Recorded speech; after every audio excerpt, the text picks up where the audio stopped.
इसको नीचे कर दो। Yes sir. हाँ कर दिया मैंने, देख। Hello sir. हेलो बेटा।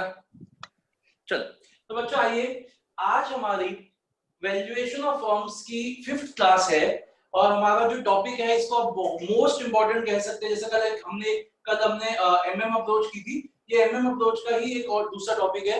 ये भी बहुत इंपॉर्टेंट है, इनफैक्ट इस पे से आप एक्सपेक्ट कर सकते हैं क्वेश्चंस। तो आज हमें इसके 3 क्वेश्चंस करने हैं, 8.10 इलस्ट्रेशन, 8.14, 8.15। ये जो टॉपिक है बच्चों, एक बार अच्छे से समझाऊंगा मैं आपको। पिछले पहले 10-15 मिनट लगा के मैं सिर्फ आपको समझाऊंगा, उसके बाद मैं आपको इसके स्टेप्स लिखवाऊंगा और उसके बाद आप रियलाइज करोगे कि जब आप ये 3 क्वेश्चन करोगे 100% स्टेप्स में बस वैल्यू डालने और आपके क्वेश्चंस हो जाएंगे। तो सबसे पहले समझते हैं कि आर्बिट्रेज का मतलब क्या होता है। तो बच्चे आर्बिट्रेज का मतलब होता है जब कोई इंडिविजुअल, जब कोई इंसान एक साथ दो एक्शंस करता है, मतलब वो एक साथ 2 ट्रांजैक्शंस करता है जिससे कि उसको रिस्क लेस प्रॉफिट होता है। एक बार फिर से रिपीट करता हूं, इसका मतलब क्या होता है? आर्बिट्रेज का मतलब होता है undertaking of 2 transactions or 2 actions simultaneously to make some risk less profits। अब मैं इसको एग्जांपल से समझाता हूं आपको। जैसे मैंने कल भी आपको श्रेय को भी समझा रहा था मैं। मान लीजिए आपके पास एक कंपनी के शेयर्स है, कंपनी एक्स के आपके पास शेयर्स है, ये आपके पास ऑलरेडी शेयर्स आपने खरीद रखे और इन शेयर्स पे आपको हर साल लेट अस अज्यूम ₹10,000 का डिविडेंड मिलता है। अब आपको आपके स्टॉक ब्रोकर ने बताया कि सर और आपने जो इन्वेस्टमेंट कर रखी है वो आपने कर रखी है लेट अस अज्यूम 10 लाख के लिए। आपके स्टॉक ब्रोकर ने आपको बताया कि सर एक कंपनी है, दूसरी कंपनी बाय, जिसमें आपकी जो ये इन्वेस्टमेंट है, मतलब मान लीजिए आपने जो इन्वेस्टमेंट कर रखी है ये 10 लाख की जगह ये रह जाएगी आपकी 8 लाख। मैं 8 लाख रुपए में आपको ये इन्वेस्टमेंट करा दूंगा, लेकिन आपको हर साल जो डिविडेंड मिलेगा वो 10,000 का ही मिलेगा। ठीक है जी। तो इससे आपकी जो सेविंग हो जाएगी वो कितने रुपीस की हो जाएगी? वो 2 लाख रुपीस की सेविंग हो जाएगी हर साल। तो अब क्या करेगा ये पर्सन कंपनी एक्स के शेयर्स को सेल कर देगा, उसके पास 10 लाख रुपए आ जाएंगे, क्योंकि ये करंट मार्केट प्राइस बता रहा हूं, current market price. Company x के शेयर्स बेच देगा, उसके पास 10 लाख रुपए आ जाएंगे। उससे सबसे पहले तो वो 8 लाख के कंपनी वाई के शेयर खरीदेगा और 2 लाख अपने पास बफर अमाउंट या सेविंग्स को रख लेगा। तो this is arbitrage process. 2 actions क्या क्या किए उसने एक साथ, यहाँ उसने सेल कर दिया और यहाँ उसने परचेज कर दिया। तो ये 2 एक्शंस एक साथ लेने पे उसको रिस्क लेस प्रॉफिट हुआ, रिस्क लेस प्रॉफिट। बच्चों मोटे तौर पे समझ में आ गई मैंने क्या समझाया आपको? बताइए। Yes sir. अब मैं यस सर आ गया। हाँ, अब मैं आपको पहले एक डेफिनेशन लिखवाऊंगा, फिर मैं इसके स्टेप्स लिखवाऊंगा। जब आप स्टेप्स लिखो ना, अभी कुछ समझ नहीं आएगा आपको, फिर उसके बाद हम क्या करेंगे, एक इलस्ट्रेशन में पूरी स्टेप्स के आगे वैल्यूज लिख लिख के सिखाऊंगा, आपको बिल्कुल क्लियर हो जाएगा। तो सबसे पहले आप हेडिंग दीजिए आर्बिट्रेज प्रोसेस, पहले उसकी डेफिनेशन लिखिएगा, उसके नीचे लिखिए डेफिनेशन। जहां आपको मेरी आवाज ना सुनाई दे तो मुझे प्लीज एक बार बता दीजिएगा। मैं हर लाइन को 2 बार रिपीट करूंगा, होपिंग कि आपको उसको समझ आ जाए।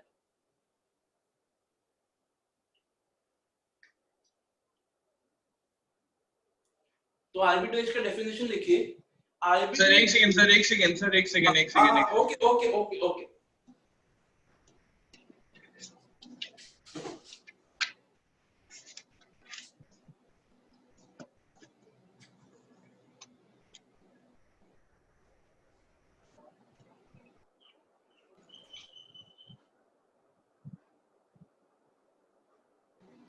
ठीक है सर, स्टार्ट। लिखिए arbitrage means undertaking of 2 actions or 2 transactions. Arbitrage means undertaking of 2 actions or 2 transactions. Undertaking of 2 actions or 2 transactions simultaneously by an individual, simultaneously by an individual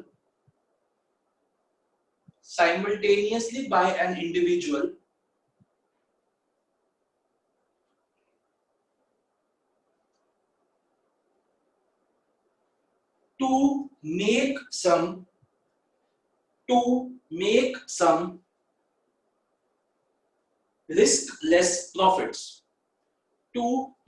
some riskless profits.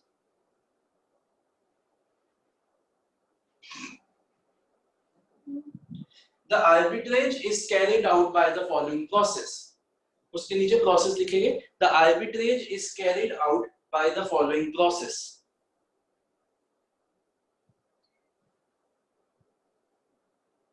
सबसे पहले step 1 लिखिए. Step 1 लिखेंगे. Sell the shares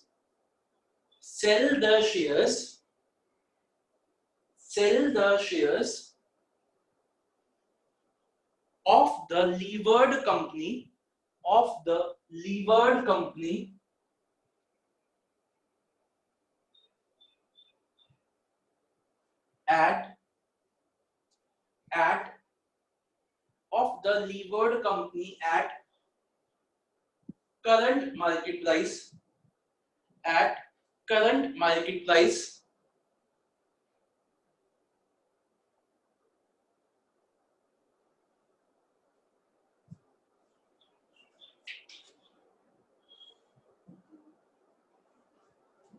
step 2 लिखिए. take a loan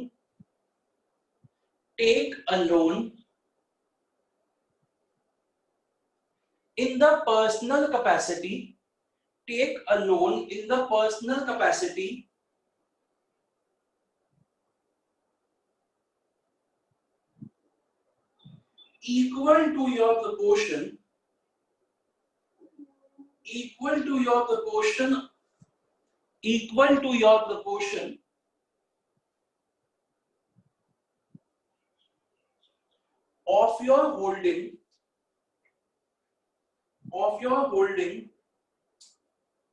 equal to your proportion of your holding in the levered company sir ये next step है. ये sir second step था ना. of your proportion equal to your proportion of your holding in the levered company. Third step लिखिएगा. purchase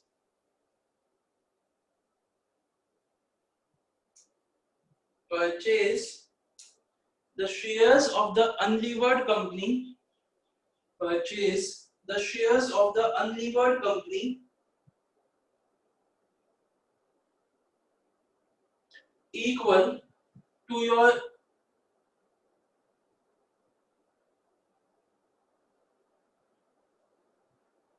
proportion. Sir एक बार ये चीज repeat करना. Purchase the share of unlevered Purchase the company. shares of the levered company equal to your proportion.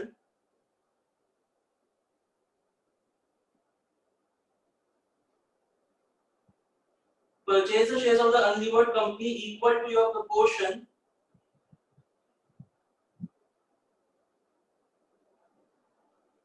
in the levered company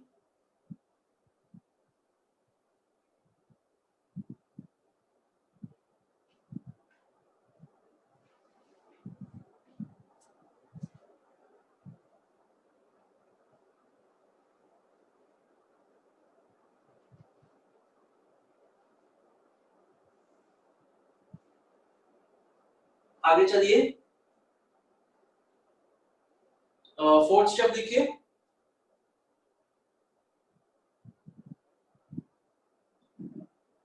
fourth step लिखिए.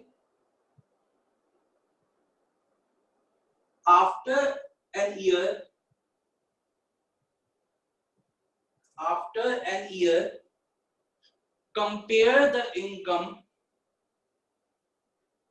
compare the income you would have earned, compare the income you would have earned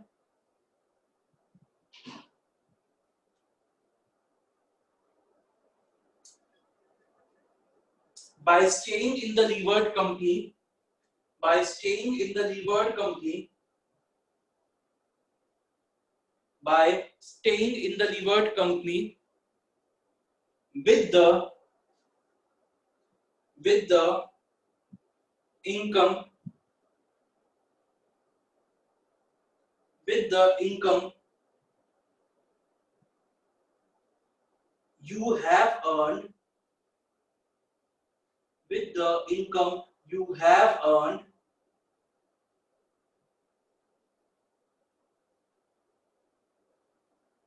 by switching to, by switching to, by switching to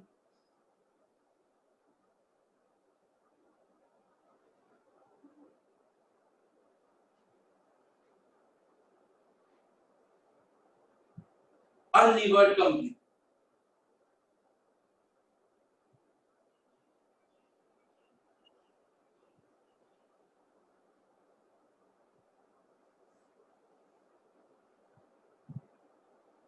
next step लिखिए और calculate the, last step, calculate the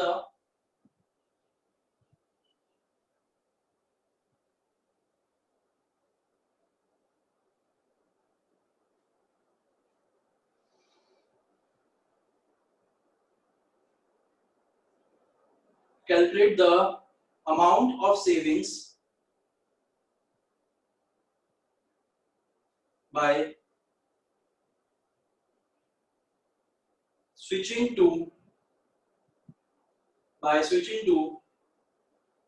unlevered company from the levered company.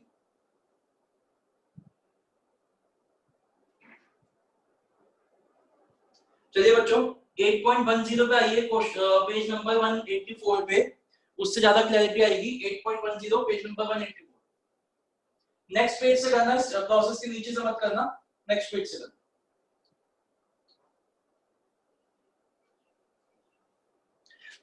अब बच्चों आप पता है कैसे करना,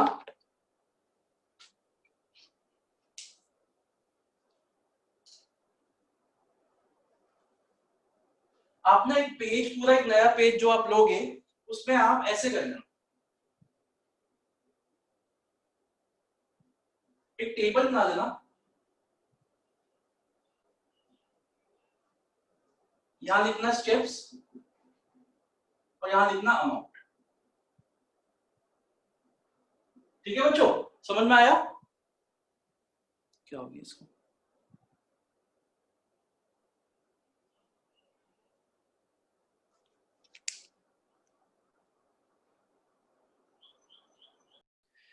okay हाँ, तो इसमें 8.10 में हमारे को जो डाटा दे रखा है वो फिर से रिपीट कर देता हूँ। हमें दे रखा है कंपनी एक्स में 90,000 शेयर्स, कंपनी वाई में 1,50,000 शेयर्स है, दोनों का हमें मार्केट प्राइस दे रखा है 1.2 and 1। जो कंपनी एक्स है वो हमारी लीवर्ड कंपनी है, उसमें डिवेंचर्स है 60,000 के, और दोनों के जो 18,000 का ईवीआईटी दे रखा है। अब उन्होंने हमसे पूछा है कि all profits are distributed for as dividend, वो तो हमने अज्यूम ही कर रखा है कि सारा प्रॉफिट डिस्ट्रीब्यूट हो जाएगा। उन्होंने बोला कि एक explain how under MM approach an investor holding 10% shares in company x will be better off by selling his shares and switching to company Y। वो कह रहे हैं कि एक पर्सन जिसके पास 10% शेयर्स है कंपनी X के, वो कैसे उसकी पोजीशन बेटर होगी अगर वो कंपनी X से स्विच करके कंपनी Y में आ जाए। बच्चों मेरी आपसे रिक्वेस्ट, अभी आप कुछ नहीं लिखोगे, अभी आप सिर्फ यहाँ पे देखोगे, मैं बाद में आपको टाइम दूंगा लिखने का लिए भी, और आगे का क्वेश्चन भी आप करेंगे। तो आइए सबसे पहले शुरू करते हैं अपने स्टेप्स। आप बच्चे बस उस स्टेप्स वाला पेज खोल लीजिए जो मैंने अभी आपको लिखवाया है। अब आप मुझे बताइए सबसे पहला स्टेप क्या था, बोलिए जल्दी से, सबसे पहला स्टेप क्या लिखवाया मैंने आपको, बोलिए। हाँ जी, क्या हो गया? ये sell the shares of a levered company at current चलिए वही बस आप पेज खोल लीजिए। चलो मैं बोलता हूँ वरना वो रिकॉर्डिंग में सही नहीं रहेगा, बस आप पेज खोल के रखना। सबसे पहला स्टेप है अपना सेल योर शेयर्स सर अब स्टेप्स में वापस सेम चीज ही लिखनी है? हाँ लिखनी, और आप लिखेंगे भी एटलीस्ट एक क्वेश्चन में तो, in the levered company at current market price. तो अब हम इसको क्या करते हैं, हमारे लीवर्ड कंपनी में कितने शेयर्स है टोटल, टोटल हमारे शेयर्स है 90,000 और हमारे इसमें 10% की होल्डिंग है, इसका मतलब हमारे शेयर्स कितने हो गए 9,000। ये बात समझ में आई दिव्यांश? Yes sir. और हमारा करंट मार्केट प्राइस चल क्या रहा है 1.2। दिव्यांश निशांत समझ में आ रही है ये बात? निशांत? हाँ सर आ रही है। तो अब श्रेय आप भी अगर कहीं पे भी लगे ना कि कोई चीज नहीं समझ आ रही तो मुझे रोक लेना। ये आ गया 10,800। अब आइए अपने सेकंड स्टेप पे चलते हैं। सेकंड स्टेप क्या है, ये थोड़ा इंपॉर्टेंट स्टेप है। टेक अ लोन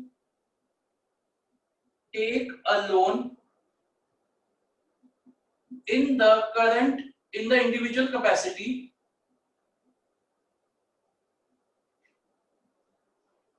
मैं शॉर्ट में लिख लो बच्चों।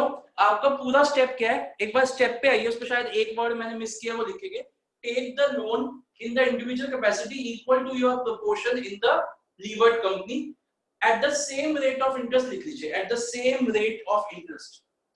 अब ये मतलब क्या हुआ देखते हैं, थोड़ा सा इंपॉर्टेंट है ये चीज, मैं मार्क कर रहा हूं। एक बात देखिए, लीवर्ड कंपनी के टोटल डिबेंचर्स कितने हैं, लीवर्ड कंपनी के टोटल डिबेंचर्स कितने हैं 60,000 के, यस और नो, यस और नो सर यस तो सर। और आपकी होल्डिंग कितनी है 10%, तो आपको लोन भी कितने का लेना है बैंक से 60,000 का 10% का लोन लेना है, that comes out to be 6,000। ये बात समझ में आई, ये चीज समझ में आ गई? आ गई सर, आ गई सर, आ गई। अब क्वेश्चन उठता है कि सर इस लोन का इंटरेस्ट रेट क्या होगा, तो बेटा आपके जो डिबेंचर्स का इंटरेस्ट रेट है 6%, वो ही आपका इसका इंटरेस्ट रेट होएगा, तो आप इसके आगे लिखेंगे एट 6%। अब आपके मन में डाउट आ रहा कि सर हम कैसे पता लगा, मतलब हम कैसे बोल सकते कि हमें 6% लोन मिलेगा। तो बेटा मैंने आपको एक एजम्पशन लिखवाई थी कल लिखवाई थी कि ये एजम्पशन मान के चलते हैं कि जिस रेट पे बैंक कंपनीज को इंटरेस्ट देता है उसी रेट पे इंडिविजुअल्स को देता है। तो अगर डिबेंचर 6% के इशू हो पा रहे हैं, इसका मतलब मार्केट में रेट ही 6% का चल रहा है, ये हम एज्यूम करके चल रहे हैं। ठीक होगी बात, समझ में आ गई वाली बात? सर ये जो फर्स्ट स्टेप है ये 90,000 into 10 है ना? हाँ जी 10% है, into 12 into 1.2 current market price. अच्छा 1.2 है। ये तो नंबर ऑफ शेयर्स आ गए, हाँ ये तो आपके नंबर ऑफ शेयर्स आ गए और ये करंट मार्केट प्राइस आ गया। ठीक है सर। अब हमारे पास टोटल फंड्स कितने आ गए, अब हम देखते हैं हमारे पास टोटल फंड्स कितने आ गए।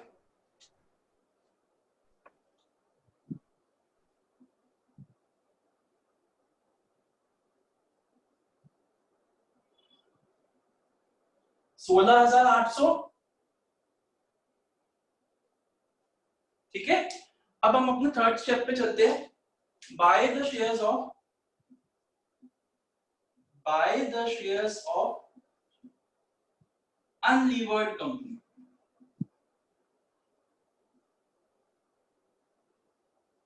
ठीक, अब देखिए अनलीवर्ड कंपनी के टोटल शेयर्स कितने हैं 1,50,000, हमें वही 10% ही लेना है क्योंकि हमारे लीवर्ड में 10% थे, तो कितना हो गया 15,000। और करंट मार्केट प्राइस कितना है अनलीवर्ड कंपनी का 1 रुपीज, तो कितना हो जाएगा ये 15,000 हो जाएगा।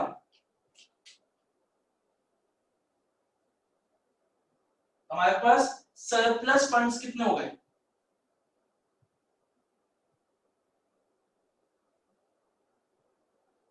बच्चों यहां तक समझ में आया कि नहीं आया, पहले तो ये बताओ,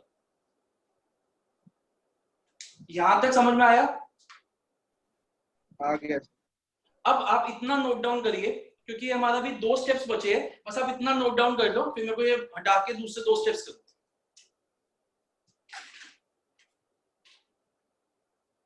मैं ये पॉज कर रहा हूं, आप जल्दी से 5 मिनट्स में नोट डाउन कर दीजिए। अब देखिए बच्चों, आफ्टर 1 ईयर क्या होएगा वो देखते हैं।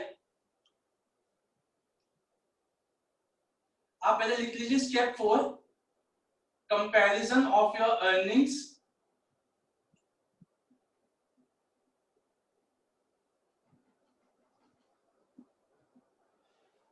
अगर आप एक्स लिमिटेड में रहते तो क्या होता आफ्टर 1 ईयर,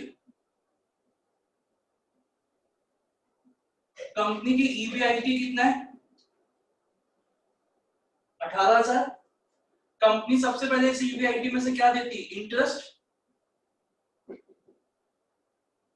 अपने डिवेंचर होल्डर्स को, क्योंकि हमारे को ईबीआईटी दे रखा है ना, तो अर्निंग्स बिफोर इंटरेस्ट है, तो 60,000 के 6% कितना हो जाएगा 3600।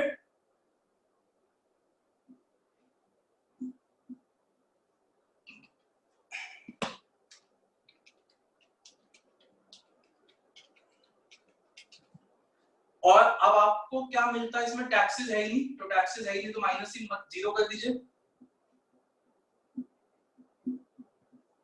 तो अर्निंग्स आफ्टर टैक्स कितना हो गया 14,400, और आपकी 10% शेयर है तो आपको उसका कितना मिलता है 10%, 1440 आपकी कमाई होती 1 साल बाद एक्स कंपनी में रह के। ये समझ में आया बच्चों?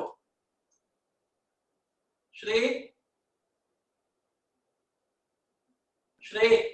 Yes sir. दिव्यांश? हाँ जी सर आ गया। अब देखिए अगर वाई कंपनी में आप है तो ये 18,000 का 18,000 यहाँ पे आ गया, ईबीआईटी डिविडेंड सॉरी डिवेंचर्स है ही नहीं तो ये 18,000 हो गया, टैक्स है ही नहीं तो ये भी 18,000 हो गया, और आपको 18,000 का कितना मिलता 1800 10%। लेकिन यहाँ पे आपने एक लोन ले रखा है less interest on personal loan,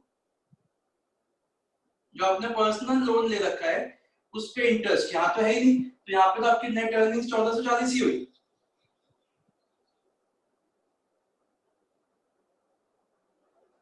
लेकिन यहाँ पे आपने 6,000 रुपए का लोन ले रखा है, तो 6,000 का 6% कितना हो गया 360 रुपए। ये कैसे निकाला, आपका 6,000 का लोन था और हमने 6% के हिसाब से निकाला था, लिया था लोन, आपको बताया था मैंने, देखिए पेज पे, तो ये आपका क्या हो गया 1440 रुपए ही यहाँ पे भी आ गया। अब हैरानी की बात ये है कि देखो दोनों में ही 1 साल बाद 1440 रुपए की कमाई हो रही है, लेकिन इस केस में वाई लिमिटेड में हमने 1800 रुपए भी सेव कर लिए हैं, जो हमारे इसमें ज्यादा लग रहे थे। 1800 रुपए बचाने के बाद इनकम सेम है, तो क्या ये रिस्क लेस प्रॉफिट नहीं है? ऑब्वियसली ये रिस्क लेस प्रॉफिट है। समझ में आया सबको? तीनों को पूछ रहा हूँ, निशांत, दिव्यांश, रे, क्या ये समझ में आया गेम या नहीं सर? अब आप इसको नोट डाउन करिए, नेक्स्ट क्वेश्चन आपसे करवाऊंगा, उसमें एक छोटा सा पॉइंट है वो बताऊंगा, उस पर वो क्वेश्चन आप ही सर जो हमने पहले क्वेश्चन मतलब जो हमने पहले स्टेप्स लिखे सर, उसका यूज यहाँ पे कहाँ पे आया? नीचे जो 10% लिखा है उसमें उसका यूज ये आया सर, उससे हमें पता चला ना हमारी सेविंग कितनी हो गई। 5th स्टेप लिख लो ना, यहाँ 5th स्टेप लिख लो ना, कैलकुलेट योर सेविंग्स, तो वो 1800 रुपए की सेविंग आएगी ना सर? हाँ सर 1800 रुपए की सेविंग आ गई। एक तो यूज उसका ये हुआ कि 1800 रुपए की मनी सेव, ये पता चल गया, प्लस दूसरा से ये लोन कितने का लिया ये भी तो इधर से पता चला, उस सेकंड स्टेप टेबल के सेकंड स्टेप से, ये है ना सर? Yes sir. ये भी तो वहीं से पता चला हमने लोन कितना लिया। चलिए जल्दी से इसको नोट डाउन करिए, फिर हम अपने नेक्स्ट क्वेश्चन पे चलते हैं।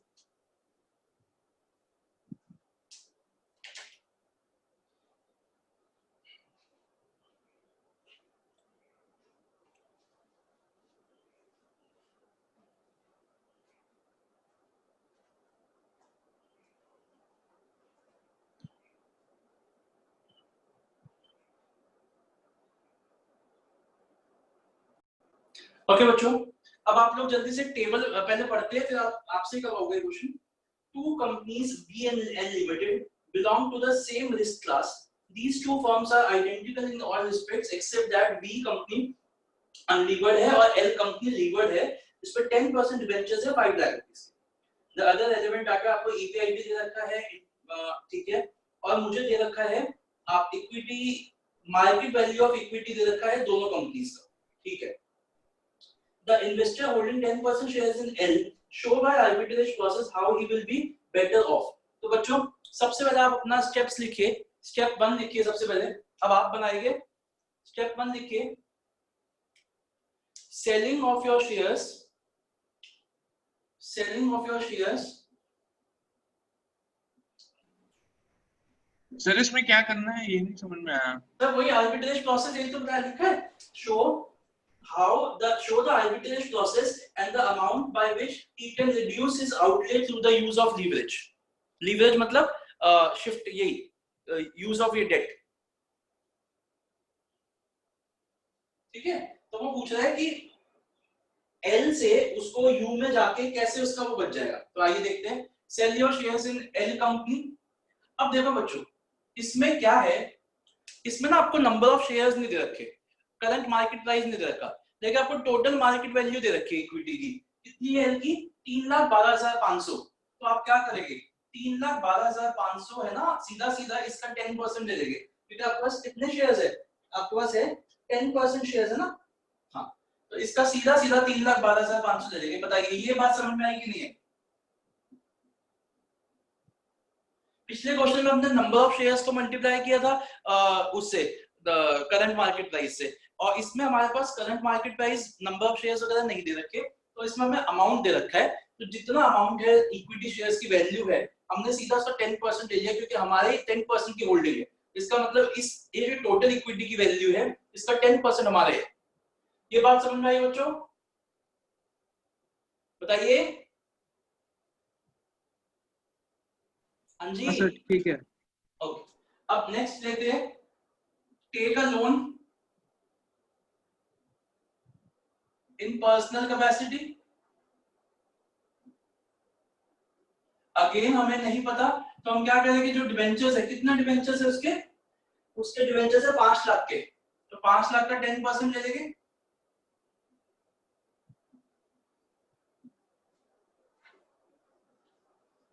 अब क्वेश्चन उठता है कि सर इसका इंटरेस्ट रेट क्या होना चाहिए, तो आपको ऊपर दे रखा है, अगर क्वेश्चन की टेबल के ऊपर पढ़ेंगे, ये 10% का इंटरेस्ट रेट है, 10% का rate, interest rate. Total funds कितने आ गए हमारे पास,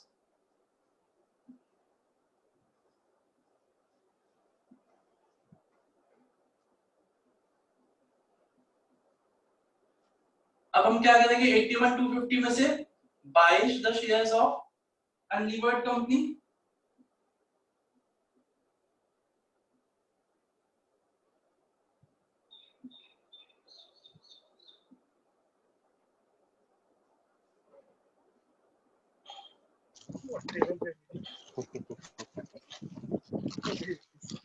अनलीवर्ड कंपनी की मार्केट प्राइस दे रखी है ट्वेल्व का आपको सॉफ्ट स्लिप्स नहीं हाँ जी क्या निकल गया 8 lakhs, इसका 10%,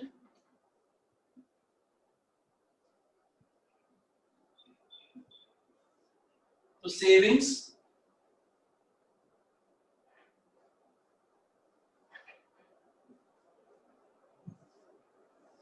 बताइए, यहां तक समझ में आ गया कि 1250 रुपए हमने बचा लिए हैं, और हमने अभी देखते हैं कि हमारी इनकम दोनों केसेस में सेम होती है कि नहीं होती।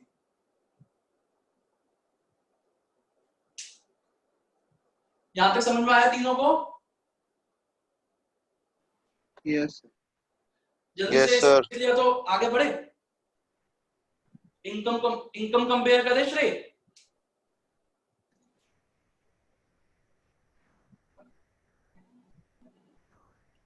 दिव्यांश लिख लिया, यस सर चलिए अब आइए दोनों केसेस की इनकम कंपेयर करते हैं 1 साल बाद।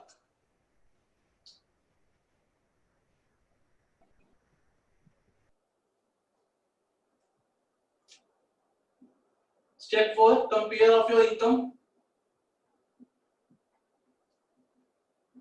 of the income after 1 year.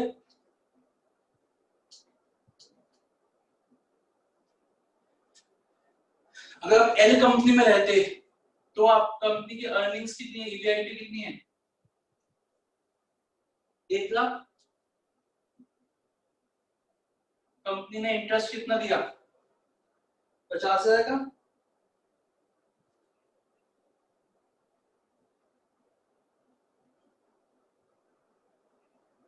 Tax है नहीं,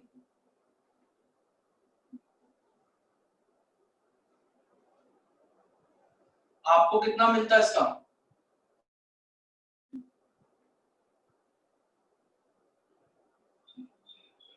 5,000। आपने इस केस में अगर आप रहते तो आपका इंटरेस्ट ऑन पर्सनल लोन 0 होता।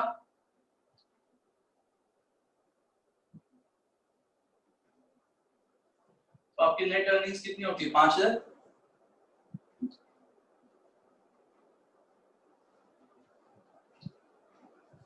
अब आप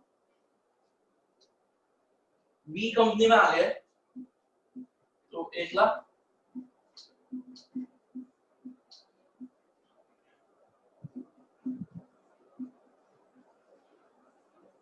आपको मिलता 10,000, लेकिन 50,000 का आपने लोन ले रखा है 10% के हिसाब से, तो आपको ये 5,000 रुपए आपको माइनस करने पड़ते हैं, क्योंकि 50,000 का 10% के हिसाब से आपने लोन ले रखा है। ये वाला 50 है जो टेबल का सेकंड स्टेप था।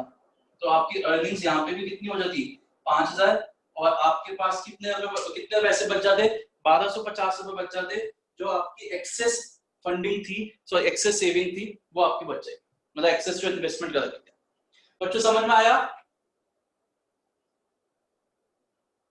Nishant? Yes sir, yes yes sir. Divyansh? Yes, sir. जल्दी से इसको नोट डाउन करिए, नेक्स्ट क्वेश्चन पे चलते हैं। लास्ट क्वेश्चन रहेगा। अच्छा, इस क्वेश्चन का एक नेक्स्ट पॉइंट भी है, नेक्स्ट पार्ट भी है। According to MM approach, when will this arbitrage process come to an end? तो इसका आंसर लिखेंगे, इसका आंसर लिख लीजिए प्लीज। सर एक मिनट। हाँ जी।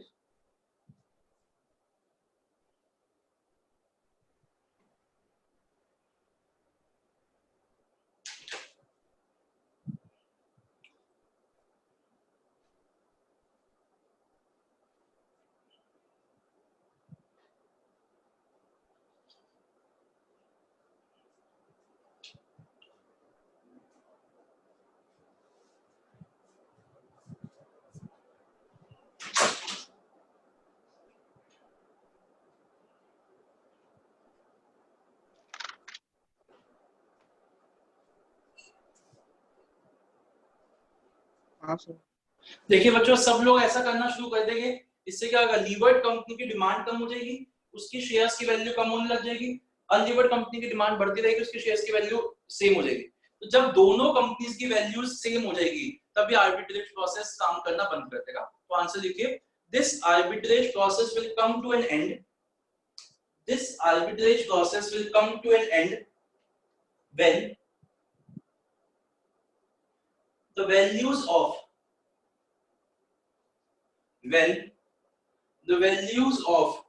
both the companies, levered and unlevered, when the values of both the companies, levered and unlevered, will be same. तो जैसे ही दोनों की वैल्यू सेम हो जाएगी, ये आर्बिट्रेज प्रोसेस काम करना बंद कर देगा। आप चाहे लीवर्ड में रहिए चाहे अनलीवर्ड में रहिए, उससे कोई फर्क नहीं पड़ेगा।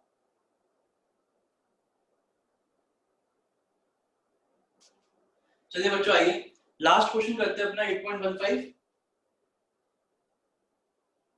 टू कंपनीज सेम ही है, X and Y belong to the equivalent risk group. The two companies are identical in every respect except that company Y is levered and company X is unlevered. The outstanding debentures of levered company 6 lakh at 10%. Determine the other information are this is. An investor holding 5% shares in company Y. Show how this process, show the process and the amount by which he can reduce his outlay. Is there any limit to this process? तो same ही है। आइए जल्दी से शुरू करिए मेरे साथ। Sell your shares in levered company Y.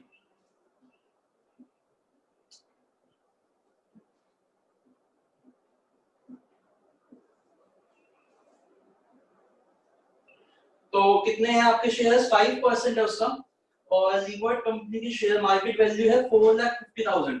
तो 4,50,000 का 5%, 22,500।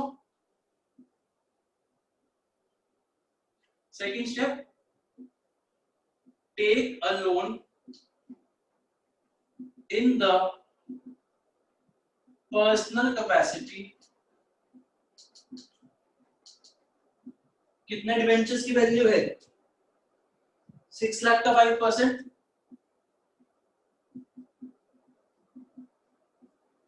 30,000।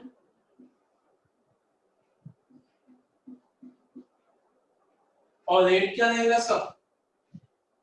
10%, एट 10% रेट ऑफ इंटरेस्ट।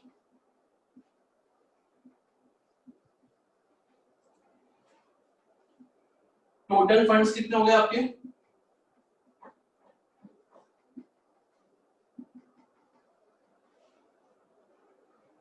52,500। अब buy the shares of unlevered company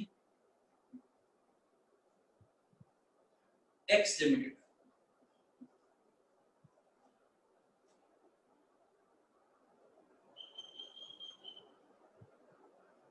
$10 lakh है, 5%, 5 lakhs हो गए, सॉरी मतलब 50,000 हो गए।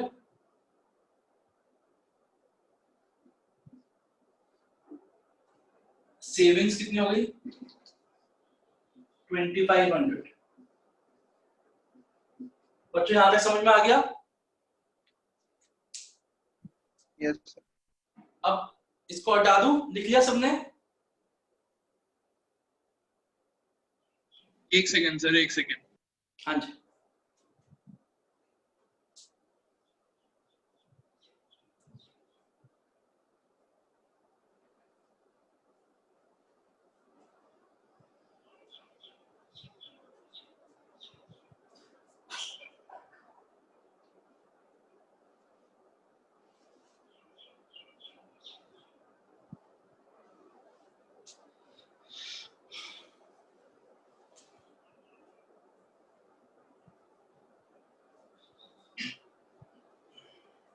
हो गया बच्चों?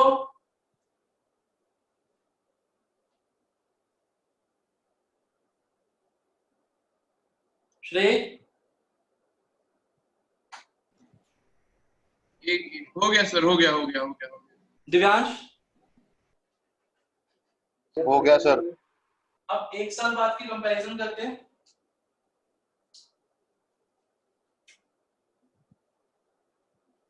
कंपैरिजन ऑफ योर अर्निंग्स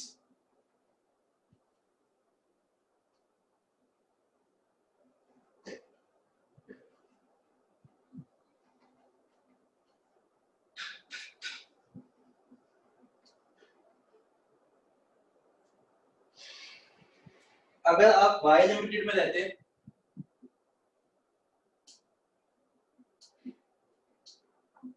और अगर आप एक्स लिमिटेड,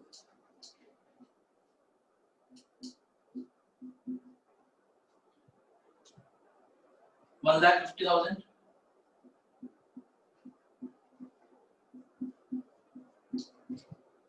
less interest, 60,000,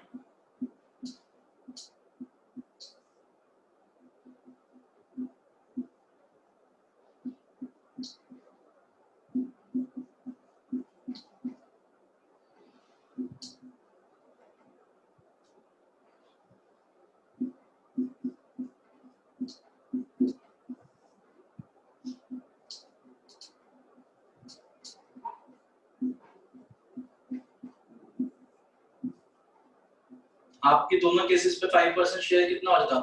4,500, यहाँ हो जाता 1,500, सॉरी 15,000। लेकिन यहाँ पे आपको इंटरेस्ट भी तो देना पड़ेगा।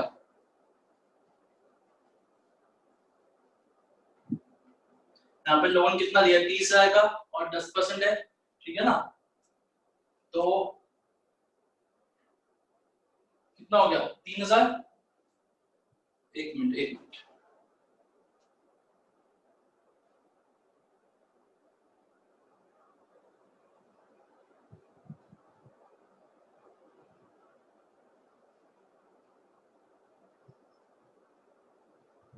Oh sorry 5% share.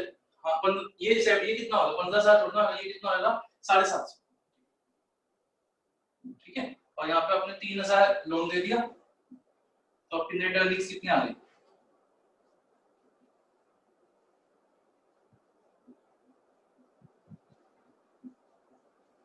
देखिए सेम आ गई। अब एक क्वेश्चन उठता है कि सर 3,000 कहाँ से आया? 30,000 का लोन था आपका एट 10%। बताइए बच्चों समझ में आया कि नहीं?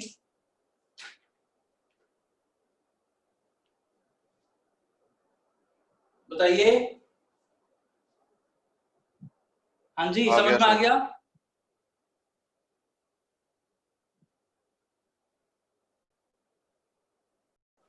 ओके बच्चों, तो इसके साथ हमारा ये चैप्टर, ये टॉपिक और ये चैप्टर खत्म होता है। ये बहुत इंपॉर्टेंट चैप्टर आपके पॉइंट ऑफ व्यू से, एक बार इसको अच्छे से रिवाइज कर लेना। अब हमारा सिर्फ एक चैप्टर बचा है कैश मैनेजमेंट, जो मैं आपको मंडे ट्यूसडे वेडनेसडे में करा के खत्म करा दूं। ठीक है, उसमें ज्यादा क्वेश्चंस नहीं है, क्वेश्चंस में 9-10 ही है, लेकिन उसके क्वेश्चंस बहुत लेंथी होते हैं, मतलब एक एक क्वेश्चन में टाइम लगता है, तो इसलिए थोड़ा सा 3 क्लासेस का टारगेट लेके चल रहे हैं। एक बार टाइम वगैरह डिस्कस कर लेंगे हम ग्रुप पे, कल ग्रुप पे देख लेंगे। एक बार इसको आप अच्छे से रिवाइज कर लीजिए और मैं इसकी रिकॉर्डिंग में आपके लिए अभी डाल दूं। ओके बच्चों, बाय बाय। Bye sir.